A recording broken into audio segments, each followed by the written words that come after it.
বৈকুণ্ঠ ধামে ভগবান বিষ্ণু শীষনাগের উপরে উপবিষ্ট। সামনে গরুর হাত জোর করে হাঁটু গেড়ে বসে আছেন। গরুরের চোখে মুখে ব্যাকুলতা। গরুর অত্যন্ত চিন্তিত মুখে ভগবান বিষ্ণুর দিকে তাকিয়ে আছেন। কিছুক্ষণ পর গরুর জিজ্ঞেস করিলেন, হে জগৎপতি, হে নারায়ণ, মৃত্যুর প্রথম প্রহরে যমদূতেরা যখন আত্মাটিকে নিয়ে যায় তখন সেই মৃত আত্মার অবস্থা কেমন হয়? সে কি বুঝতে পারে তার মৃত্যু হয়েছে, নাকি মায়ার বন্ধনে আবিষ্ট হয়ে সে তার বাড়ির চারপাশে ঘোরাফেরা করে? ভগবান বিষ্ণু বললেন, হে পক্ষীরাজ, মৃত্যুর প্রথম দিন আত্মার জন্য চরম বিভ্রান্তিকর। এটা তার শোকের সময়। আত্মা স্থূল শরীর থেকে বের হয়ে প্রথমে বিশ্বাসই করতে চায় না যে সে মৃত। সে তার নিথর দেহের চারপাশে ঘুরতে থাকে। সে আবার তার সেই নিথর দেহে প্রবেশ করতে চায়। সে মর্তের মায়ায় ছটফট করতে থাকে। গরুর জিজ্ঞেস করিলেন, হে প্রভু, নিজের পরিবারকে কাঁদতে দেখে আত্মাটি তখন কি করে? সে কি তাদের সাথে যোগাযোগের চেষ্টা করে? সে কি তাদের সাথে কথা বলার চেষ্টা করে? ভগবান বিষ্ণু বলিলেন, হ্যাঁ গরুর, আত্মা তার আত্মীয়দের জড়িয়ে ধরতে চায়। সে তাদের শোক দেখতে পারে। তাদের শোকে আত্মা ব্যতীত হয়। তাদের সাথে কথা বলার চেষ্টা করে। সে চিৎকার করে বলতে থাকে, আমি মরিনি, আমি তোমাদের পাশেই আছি।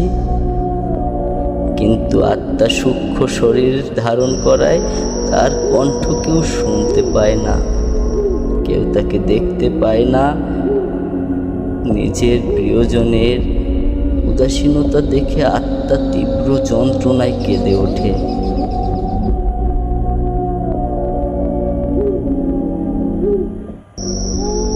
গরুর জিজ্ঞেস করিলেন, হে দয়াময়,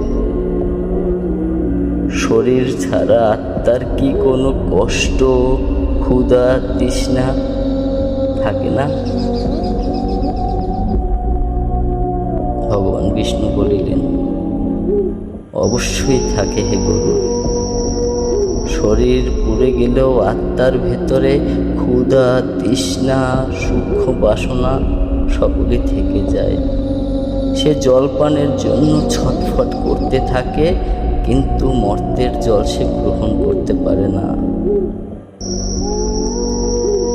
এরপরে সব দেহের সাথে তার শ্মশান যাত্রা শুরু হয়। সে তার দেহ পুড়ে ছাই হতে দেখে।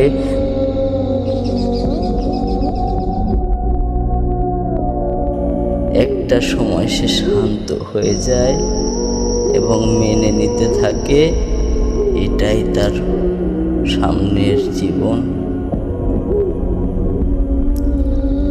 গরুর বলিলেন, হে প্রভু, দাহ কার্যের পর প্রথম দিনই কি আত্মা যমলোকে পৌঁছায়?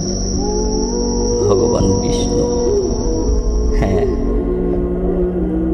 প্রথম 24 ঘন্টার মধ্যে যমদূতেরা আত্মাকে যমলোকে নিয়ে যায়। সেখানে তাকে কোনো শাস্তি দেয়া হয় না, কেবল চিত্রগুপ্তের সামনে দাঁড় করিয়ে তার সারা জীবনের পাপ পুণ্যের খতিয়ান এক পলকে দেখানো হয়। নিজের কর্মের হিসাব দেখে আত্মা ভয়ে কাঁপতে থাকে। গরুর জিজ্ঞেস করিলেন, তবে কি প্রথম দিনই আত্মার বিচার শেষ হয়ে যায় প্রভু? সে কি যমলোকেই থেকে যায়? ভগবান বিষ্ণু বলিলেন, না পক্ষীরাজ, হিসাব দেখানোর পর যমরাজ আত্মাকে আবার মর্তে ফেরত দিয়ে যান।